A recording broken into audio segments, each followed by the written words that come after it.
Ladies and gentlemen, over here at the Mike Magazine, we want you to know who all of the presidential candidates are. With all of the information bombarding you from mainstream media, one would only think that there are only two options as it relates to who to vote for in the upcoming November election. That's not true. And as you look on the screen, you see Donald Trump, Robert Kennedy Jr., Dr. Cornel West, Dr. Jill Stein, and Kamala Harris. This is a campaign encouraging you to educate yourself before you vote in 2024.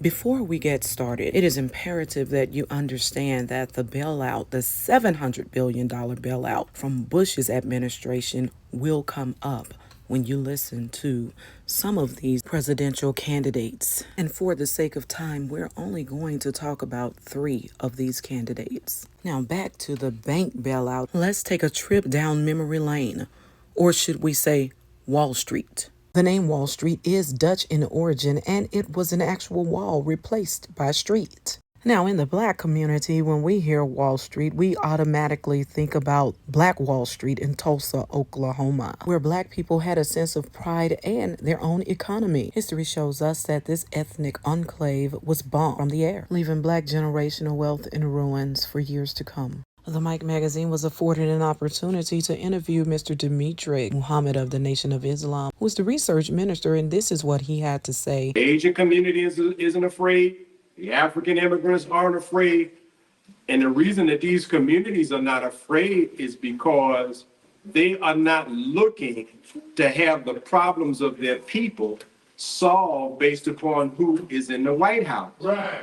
They, by and large, practice what the Honorable Elijah Muhammad and Minister Farrakhan have been encouraging their beloved Black people to practice, which is group economics, unity, living among one another, making our communities a safe and decent place to live.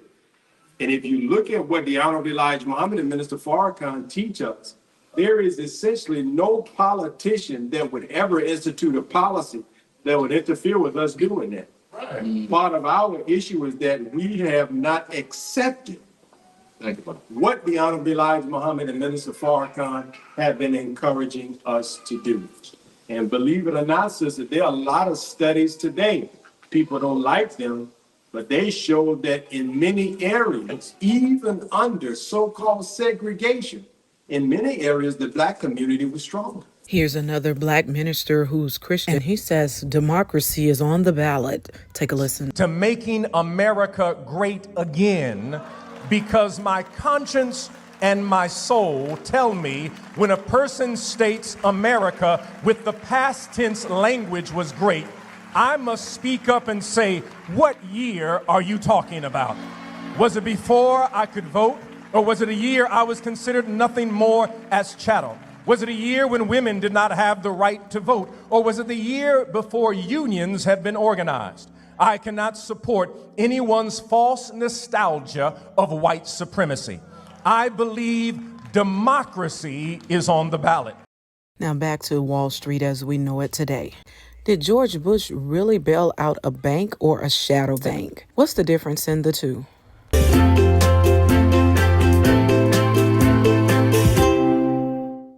What is a shadow bank? Well, what you and I would commonly call just a bank is actually more technically a commercial bank.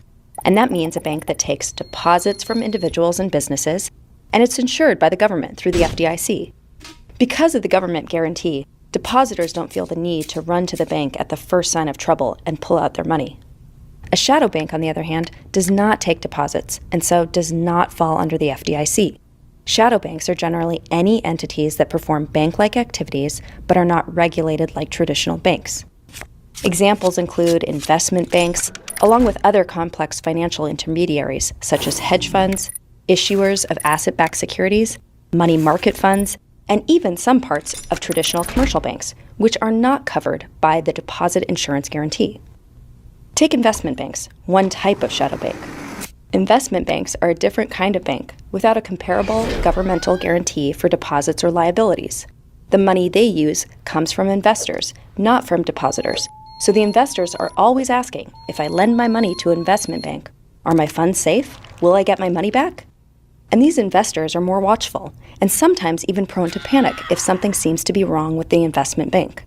And we saw a lot of this during the Great Recession. One of the main criticisms about Wall Street is that it's a rigged market. And even Warren Buffett had to admit that the derivatives developed by Wall Street were financial weapons of mass destruction. So what's with all the talk about BlackRock and major corporations? Major financial institutions have teetered on the edge of collapse, and some have failed. As uncertainty has grown, many banks have restricted lending. Credit markets have frozen, and families and businesses have found it harder to borrow money. We are in the midst of a serious financial crisis, and the federal government is responding with decisive action. So I propose that the federal government reduce the risk posed by these troubled assets and supply urgently needed money so banks and other financial institutions can avoid collapse and resume lending. This rescue effort is not aimed at preserving any individual company or industry. It is aimed at preserving America's overall economy. In January issue, the bailout was far bigger than the Federal Reserve let the public or even members of Congress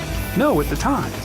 During the 2008 meltdown, when the government bailed out too big to fail giants like Bear Stearns, AIG, Fannie Mae, Freddie Mac, who did they hire to analyze and clean up the mess? Another giant financial firm by the name of BlackRock, led by a very well-connected billionaire by the name of Larry Fink. BlackRock was awarded these key government contracts to help with the meltdown with no competitive bidding while being enveloped in secrecy. Basically, Larry Fink was hired to be the manager of Washington's bailout of Wall Street, even though BlackRock is one of the biggest shareholders in the same banks they were helping to get bailed out, making Larry Fink the most powerful man in the post-bailout economy. Today, BlackRock's clients include the retirement accounts of average everyday people in the form of pension funds. They also have sovereign wealth funds as their clients, other central banks, college endowments, Fortune 500 companies, and millions of individual investors. They're one of the top shareholders of many of the biggest publicly traded companies like Apple, Microsoft, Facebook, and even other major banks like Wells Fargo and Chase. And to put their $9 trillion into perspective, the 300 largest pension funds in the world only hold a collective $6 trillion. Vanguard, the behemoth behind mutual funds and ETFs, trails behind BlackRock with only $7.1 trillion under management. And if you put the big three asset management firms together, BlackRock, Vanguard, and State Street, they control a collective $15 trillion. Larry Fink has done all of this largely in the shadows, with just a few occasional interviews and appearances on CNBC. He's like the Wizard of Oz, the man behind the curtain. This is BlackRock, what some call the most influential financial institution in the world's largest shadow bank, and perhaps the company that owns the world. Now let's take a look at the third-party candidates, starting with Robert Kennedy Jr. Hello, everybody. Thank you for coming. I want to begin by commending President Biden for a career in public service, for a long, long career in representing and serving our country. I predicted that President Biden suffered from a degenerative condition that was not going to improve and that it would make it impossible for him to govern effectively. The reaction of the DNC to that obvious condition was to hide it from the American public and to use their power over the Democratic Party nomination process to make sure that nobody could compete with President Biden in a way that would expose his deficiencies. And as a result, we are where we are today. On the Republican side, President Biden promised the last time around that he was going to drain the swamp. But instead, he came in and he appointed a pharmaceutical lobbyist and a CEO to run HHS, Verizon lobbyist to run the FCC, a Goldman Sachs CEO to run the Treasury Department, an oil lobbyist to run the Interior Department, a coal lobbyist to run the Environmental Protection Agency, and so on. And only today, President Trump has announced that in his new administration, should he win this election, that Jamie Dimon will be his choice as Commerce Secretary, and that Larry Fink, the director of BlackRock, will run the Treasury Department. This is the swamp. These are swamp creatures. Next up is Dr. Jill Stein. The most important thing to know about the Green Party is that we do not take money from corporations, from lobbyists, and we do not have super PACs. We say get the money out of politics. It should be publicly financed, period. We are really a party of, by, and for the people. We have the unique liberty to stand up for what it is that people need. We call for free public higher education as a basic right. We also call for bailing out a generation of young people who are locked into predatory student loan debt without the ability to repay that debt because the jobs aren't there. We call for a minimum $15 an hour living wage. Climate change is undoubtedly the greatest threat faced by humanity ever in our history. We need to mobilize now in order to clean up our energy system and transform our economy to 100% clean renewable energy by 2030. We call for a foreign policy based on international law and human rights, not on economic and military domination. We need to end the war on drugs and treat drug issues as public health issues, not as a crime. We need to have an improved Medicare for All system, which provides health care as a human right for everyone, cradle to grave, head to toe. I believe that reproductive health decisions are really between a woman and her physician. We're all immigrants in this country, and we need to recognize that immigration is actually a source of incredible strength, our diversity, and our creativity in this culture. So we need to provide a welcoming path to citizenship to those immigrants who are at the heart of our economies and our community. So Jill Stein is running for president once again, announcing last Thursday that she would seek the Green Party nomination for the second time. Stein's entry into the race has rattled some Democratic operatives who still blame her for Hillary Clinton's loss in 2016. That we will have a fervently pro-worker, anti-war, climate emergency agenda that's front and center in this election and which is on the ballot across the nation. And as you may know, it's no simple matter to get on the ballot. We've done that before. And in the last race in 2016, my campaign was on the ballot for 95% of voters in 47 states and the District of Columbia. And so, I really felt, having done this work for so many years, to ensure that the voices of everyday people have a fighting chance in this election and that we have ballot access. If you don't have ballot access, you may have a very powerful message, but you're not actually contesting for power and you're not holding empire and oligarchy to account. I wanted to get your reaction to, we're hearing again a lot of what we heard in 2016 after Hillary Clinton's defeat about what they said about you then. It was all your fault. We're hearing that again about these third-party challengers. There was a lot of noise about RFK Jr. Now that he's actually not in the Democratic primaries, I think there's a perhaps accurate perception that he might actually hurt Trump more than Biden, so there's not as much noise about that. But a lot of noise about Cornel West and you, presuming you become the Green Party nominee. How do you respond to these ostensibly pro-democracy pundits, commentators who say that giving the people more choices is somehow bad for democracy? Well, I think you've said it right there. It's utterly ludicrous, preposterous, and laughable that those who purport to be advocating for democracy are saying that people shouldn't have choices. People are clamoring for choices. We know that 75%, more than that, actually say that we are headed in the wrong direction under our current, powers that be. Over 60% of voters are saying that the two parties have failed us and that we need a party that actually serves the people. So, where do you come off even suggesting that it's good for democracy to limit people's choices? Presumption that your vote as a voter, that Democrats own your vote, or Republicans for that matter, the idea that anyone owns your vote is preposterous. Candidates have to earn your vote. No one owns your vote. And the fact that the Democrats are trying to beat this dead horse, again, speaks volumes about where they're coming from, how out of touch they are. What drove voters away from the Democratic Party? Look at what was effectively the mother of all spoiled elections. That was 2010. What happened in 2010? Democrats lost 1,000 state rep seats. They lost 64 congressional seats, I believe 12 Senate seats, and 13 governor seats. That really spoiled their grip on power. There were no third parties to blame that on. What happened?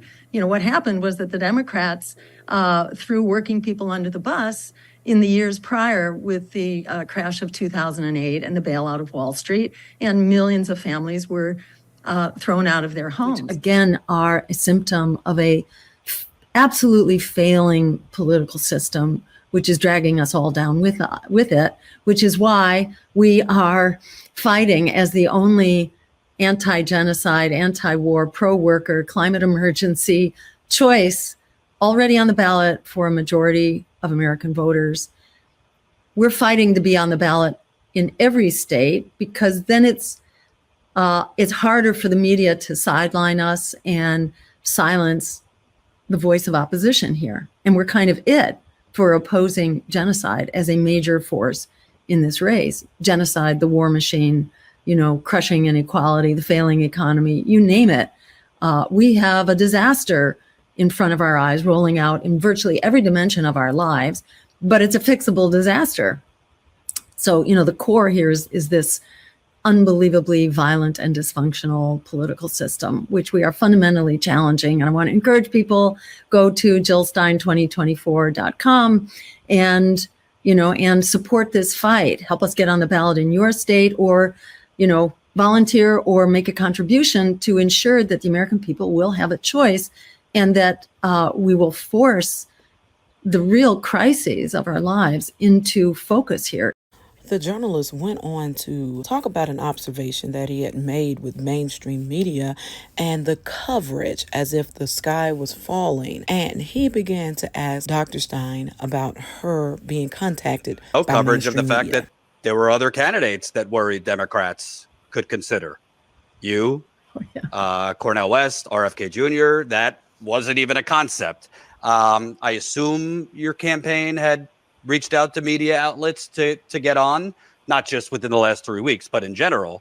But did anybody contact you from CNN, MSNBC, New York Times, Washington Post, Associated Press, any of the big boys and gals during this Biden meltdown post-debate? Because if everyone was so freaked out, there were other candidates, whether they're your preferred candidates or not. There were other candidates that can complete sentences and make an argument.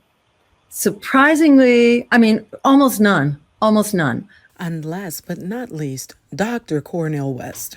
Delighted to be joined by Dr. Cornel West, independent candidate for president, author, scholar, among many accolades.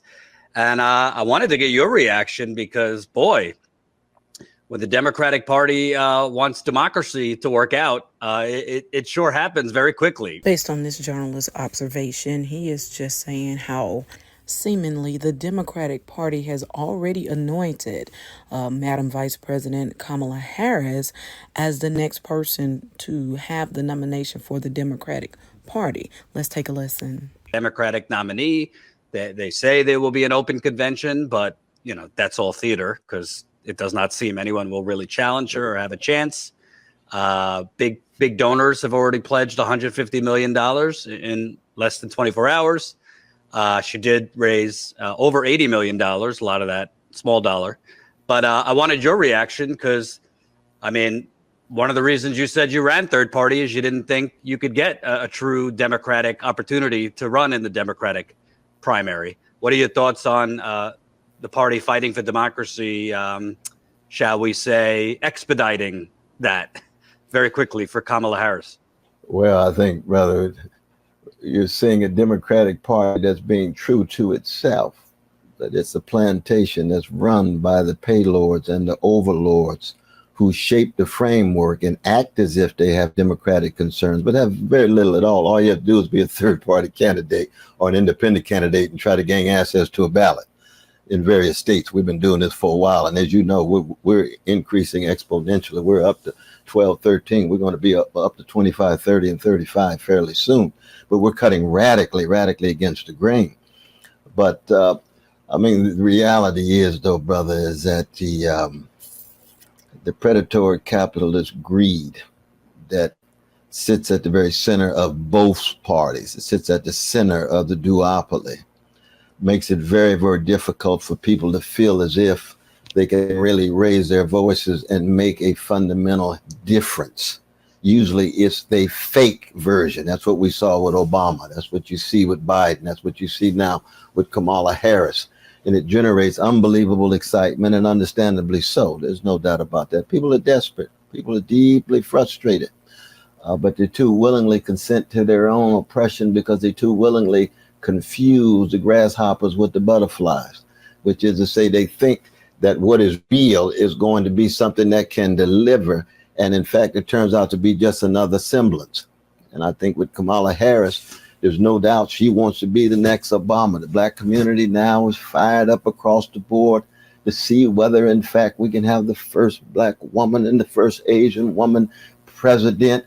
And you say to yourself, but the same forces are in place. Her capitulation, the big military is still in place. The Wall Street, Silicon Valley still in place.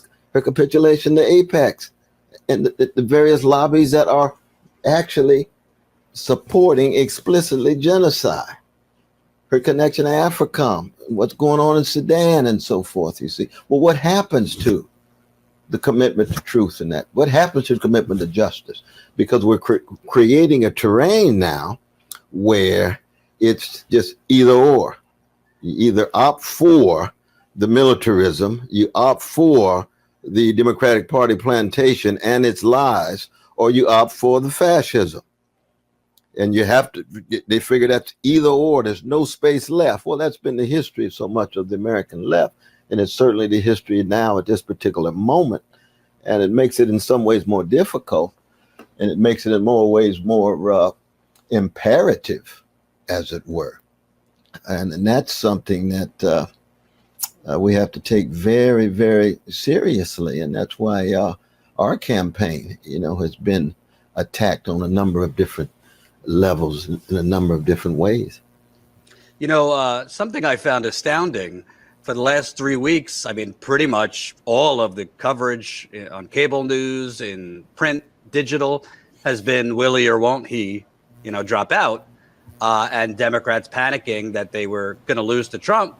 But there was no mention on any of those platforms that there was no mention during this coverage that there were other choices that could construct full sentences. After the debate, were you contacted at all by any of the major media platforms to, give you a chance to, discuss your candidacy, considering they were claiming that's right, the sky is falling, we're going to lose to Trump? I would think that they could have put forth that there were other choices. That's right. That's exactly right. But no, I think, as you know, MSNBC and CNN are basically state propaganda for the Democratic Party, and they're very explicit about that. And Brother Van Jones says a word or sheds a tear and so forth. It's all within the framework of the Democratic Party and its plight and predicament. Very much like Fox with the fascist Republicans and the Democrats now with their own various kinds of fascism, be it abroad or be it tied to mass incarceration regime. And the real challenge now is going to be, how does one attempt to be constant and consistent in a space where it looks like it's shrinking in terms of people's attention? Now, right now, things are what they are. They'll be different 2 weeks from now. They'll be different after the convention. For all we know, even the convention may not be a coordination. There might be some dissension even there. And the racism of the Democratic Party could become even more explicit. The sexism could become even more explicit as they move toward the nomination of whoever it is, Kamala or so forth. One just has to be constant and consistent enough and not panic and feel as if in this quickly moving situation and zone that one has to in any way give up, sell out. And again, we want you to be able to educate yourself before you go to vote. This is only a snippet of what these candidates stand for. Thanks for watching. Remember to like, subscribe, follow, and support. Angela Buckney here, the voice behind the mic.